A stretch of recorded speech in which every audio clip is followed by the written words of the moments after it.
I'm Martha Kellner in Los Angeles. And I'm James Matthews in Washington, D.C. And we've been given a peek at what's going on inside America's most famous building site, the White House, of course.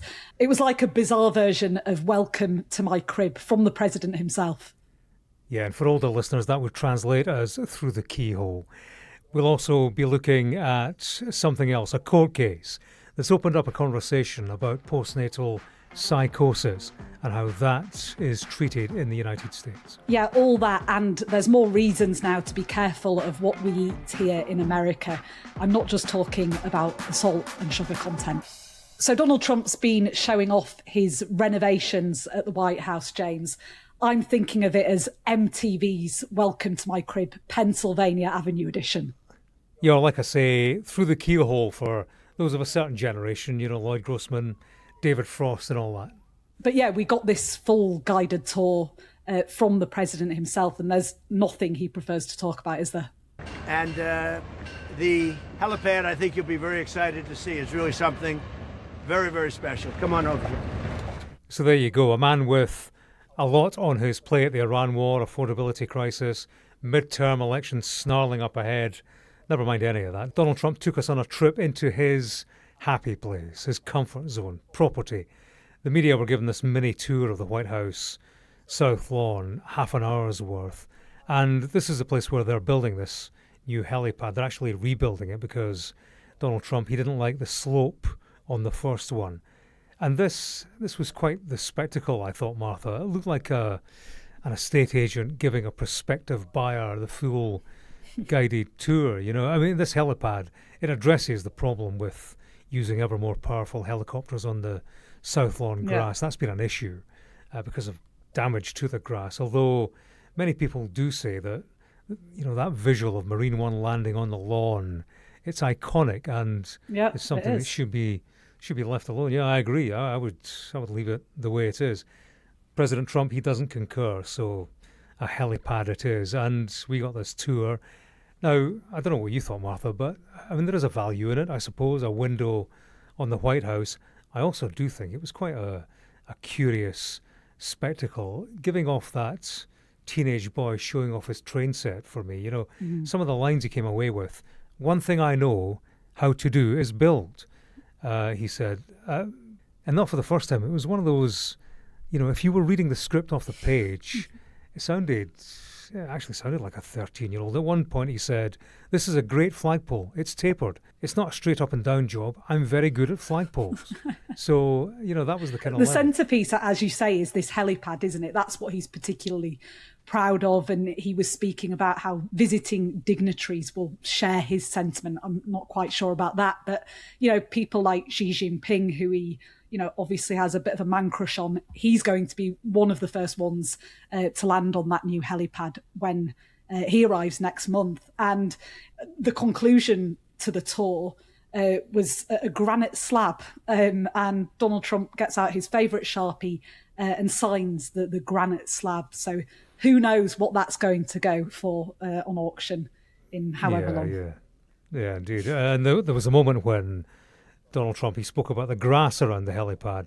Didn't miss the opportunity, interestingly, to name the company that had redone the White House lawn.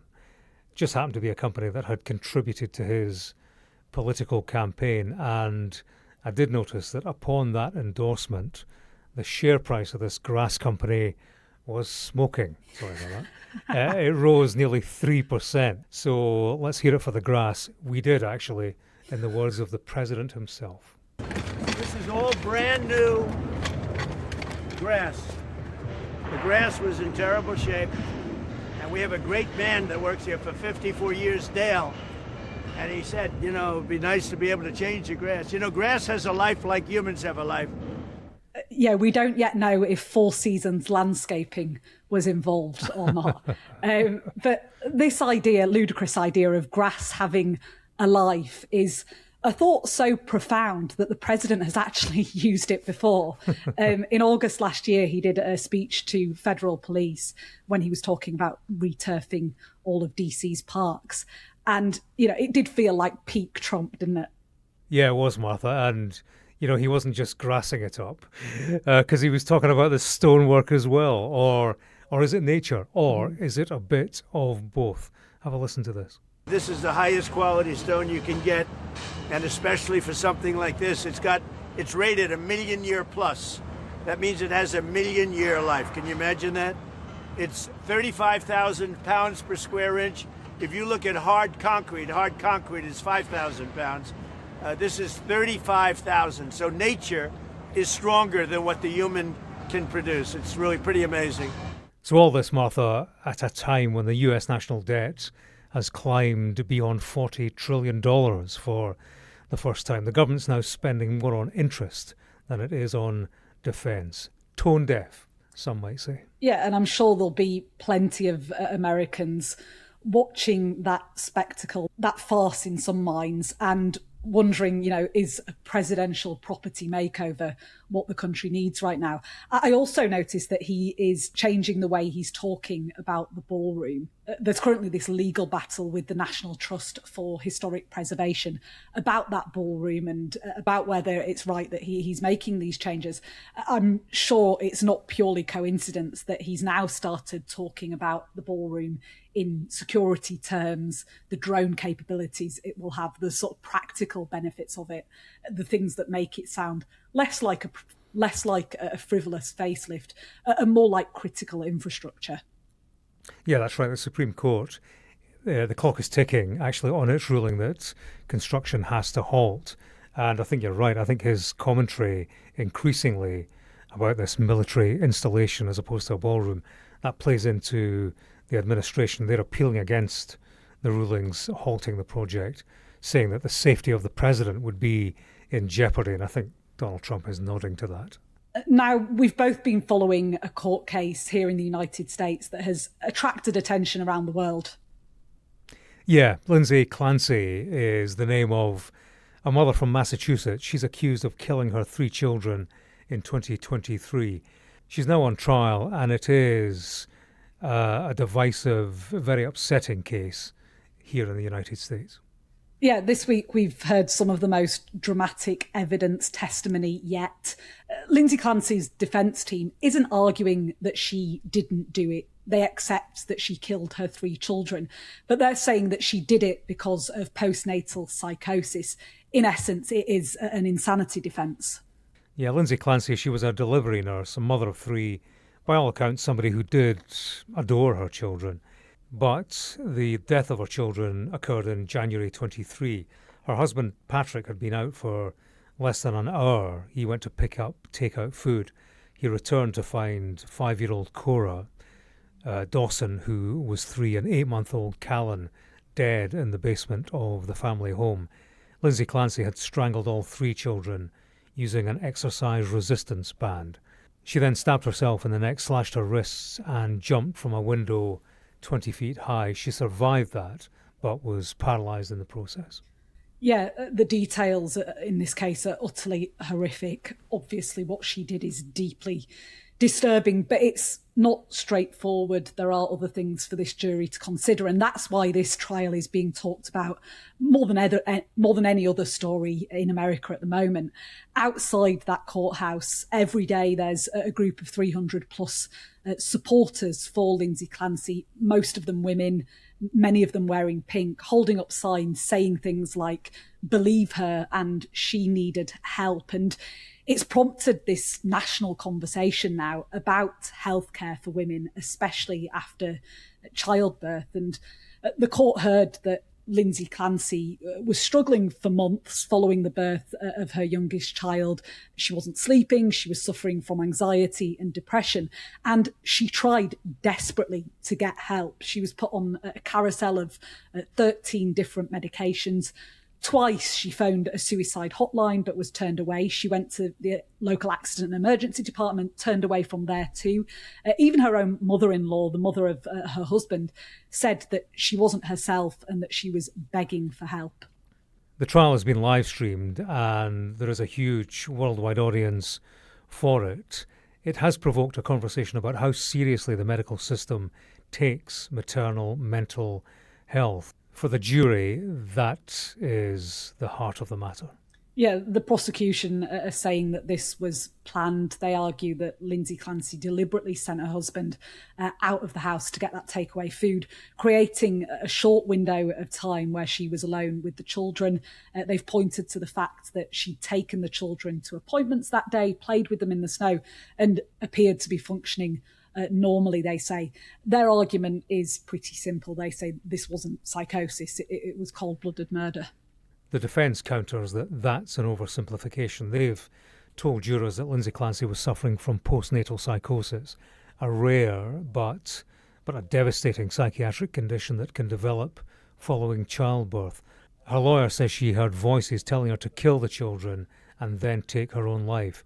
He's argued that a combination of mental illness and psychiatric medications left her detached from reality.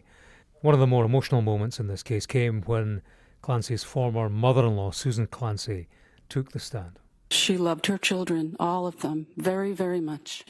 And during that period of time, let's say October, November of 2022, what did you observe about Lindsay? She reached out to me in November and told me that she felt unwell. Did you find that Lindsay was interested at all times in trying to get better and see doctors? Very much so. Did you find at all, do you have an opinion with your observations of Lindsay as to whether or not she was offered help and would just spurn it and not see doctors and not have She was treatment? begging for help.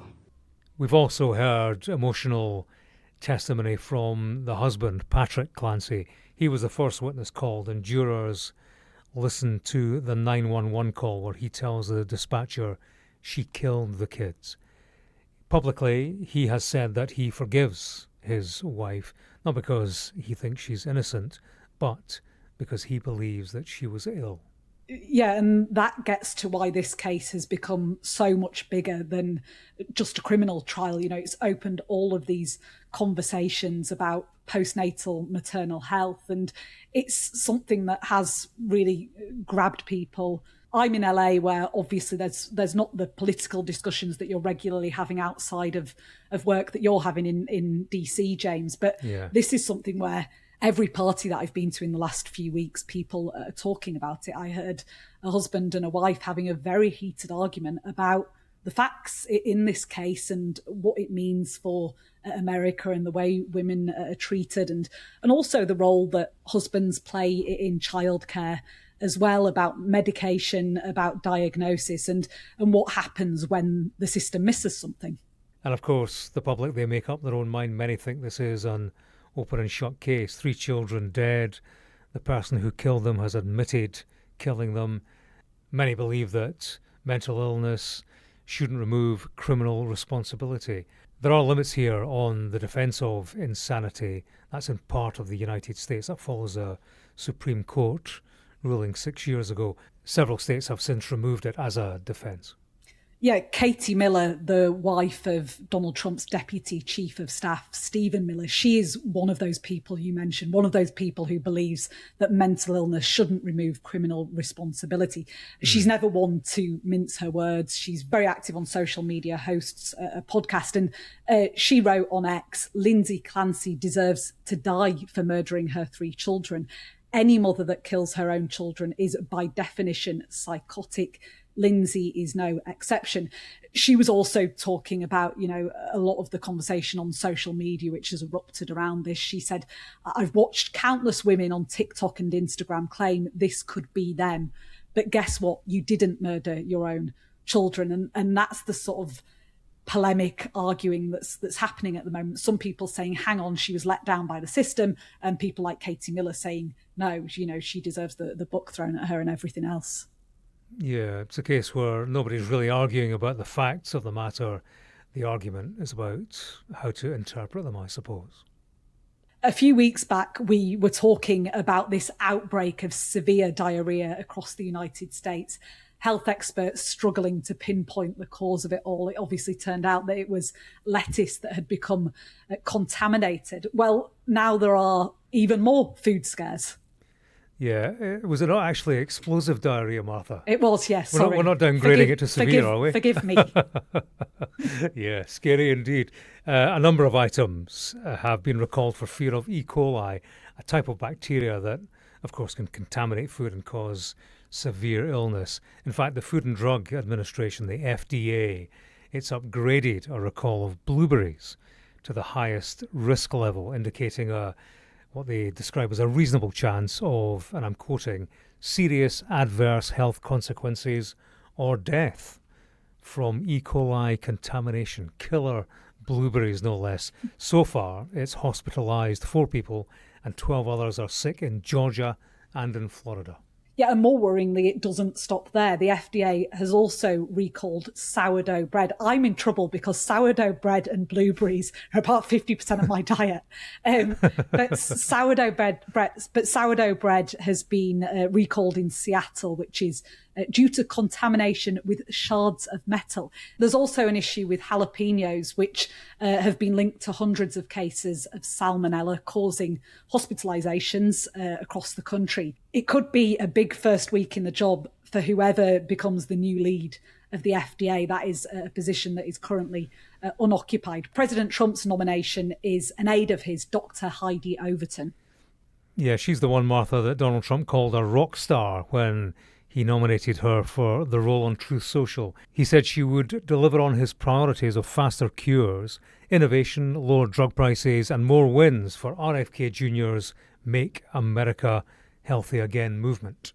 Overton, it should be said, was by the side of Trump in the Oval Office when he falsely claimed the number or the timing of vaccines could impact the rates of autism. She's also been very critical in the past of abortion pills, and the FDA is the administration that is in charge of how accessible abortion pills are. Yeah, and this, of course, Martha, is also an agency that has lost more than 3,000 staff over the past year following Elon Musk's Doge cuts. So much work to be done.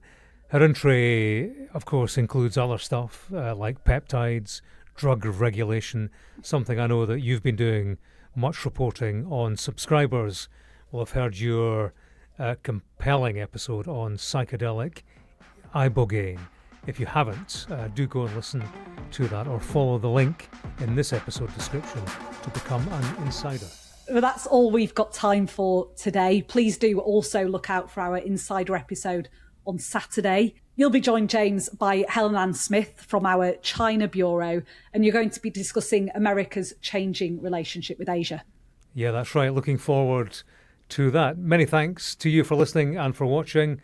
Have a good weekend, Martha. Thank you very much. See you next week. Likewise. See you soon.